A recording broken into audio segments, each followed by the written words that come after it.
Hello, class. My name is Ruth Paul. I'm your teacher's great-grandma. I was kind of a pioneer person, and so I want to read you about some of our early pioneer cities.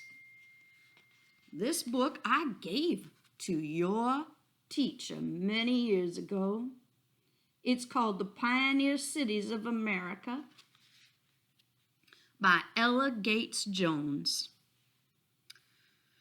When pioneers settled and arrived in an uncivilized wilderness, the first thing they usually do is build a town or a village so that they have a place with which to sleep and eat and ready to fight off enemies if necessary. This is exactly what the different pioneers who settled America did.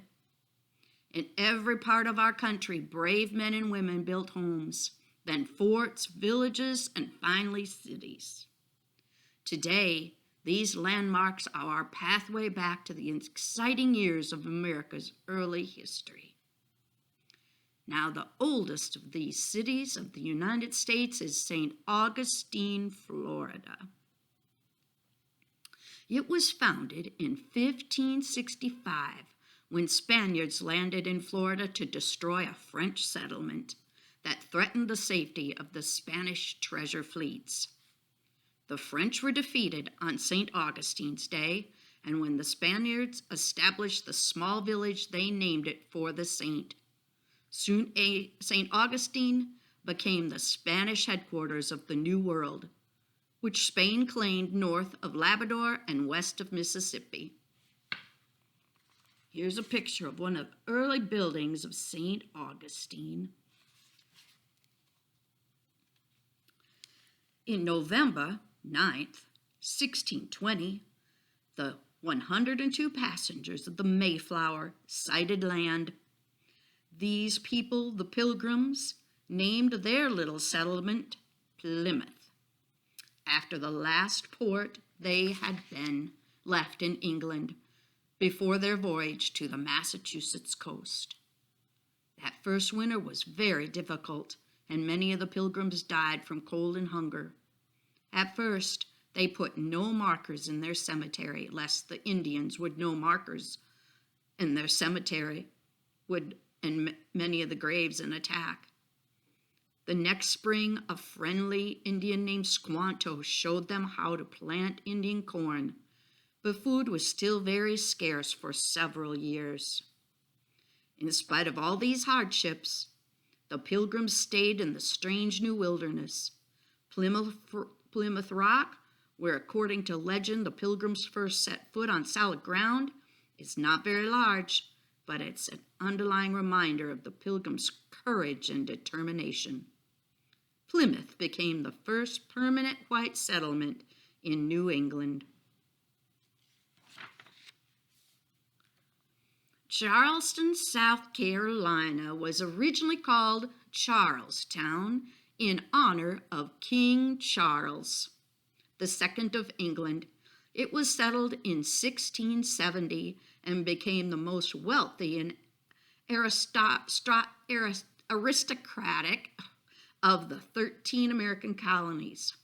Isn't it interesting how so many of our cities are named after the English? Oh well. The coastline near Charleston was an ideal hiding place for pirates, but almost 200 years piracy flourished in this area. The most famous pirate, Edward Teach or Blackbeard, was a dangerous menace to any ship he encountered. Finally, in 1718, he was caught near Charleston, and piracy soon came to an end. Many people in Charleston have large plantations nearby, where rice and indigo were the main products.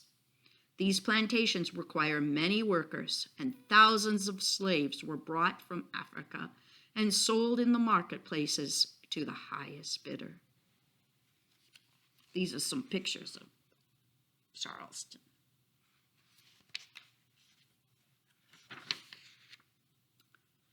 In 1699, Middle Plantation became the capital of the Royal Colony of Virginia and received a new name, Williamsburg, after King William III of England.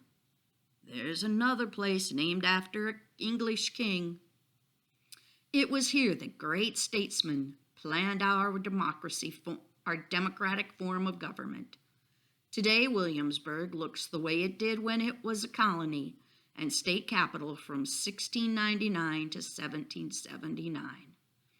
On Duke of Gloucester Street, the shops of long ago are open once again, and you can eat dinner in Raleigh Tavern, where Patrick Henry and others met to organize and support for American independence. There's the capital of Williamsburg, the building. Down here is that Duke of Gloucester Street I talked about.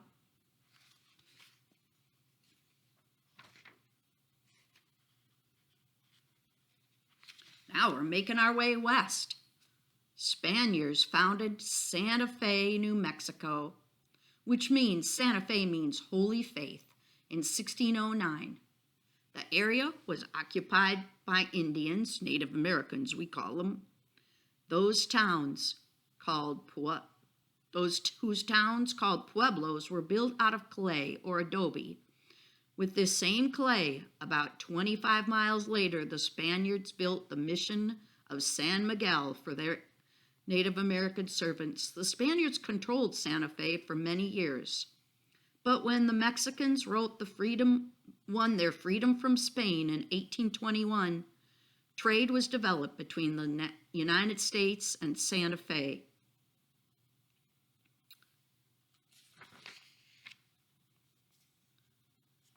This is some of the pictures of Santa Fe.